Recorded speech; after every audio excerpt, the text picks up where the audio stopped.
Un feu de palette devant la direction départementale de la sécurité publique de Seine-Maritime.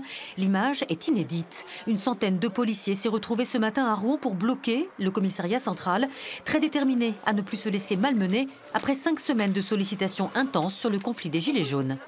Le ministre de l'Intérieur paradait sur les Champs-Élysées pour féliciter les forces de sécurité intérieure. Et derrière nos dos, demain, il fait passer un texte à l'Assemblée nationale pour nous amputer de moins 62 millions d'euros le budget de la police nationale. Mais de qui se moque-t-on?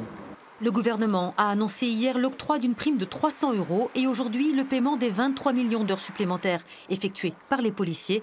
Pas suffisant, selon eux, pour qui la baisse des effectifs, orchestrée depuis des années, est à l'origine de leurs difficultés.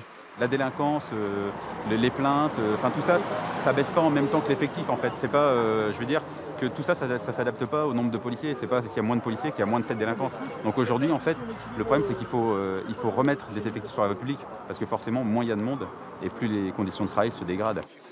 Un rapport parlementaire alarmant évoquait même cet été une profession en crise et en perte de sens. On est attaqué sans cesse, que ce soit sur les réseaux sociaux, que ce soit, je dirais, à travers certains médias, j'entends. Et on est, oui, je pense qu'on est quand même le dernier rempart. On l'a vu pendant les attentats du Bataclan, on l'a vu pendant des situations de crise où on a été là. J'ai des collègues qui m'ont dit on a vu des gens mourir dans nos bras, et ça, on ne le voit plus. Ça, à l'heure actuelle, on nous voit finalement comme des gens juste bons à donner des coups de matraque. On est aussi au service des citoyens. Syndicalistes et policiers ne veulent plus se satisfaire de petites mesures. Ils attendent des annonces fortes et de la considération de la part de leur ministère. Certains se disent même prêts à manifester sur les Champs-Élysées.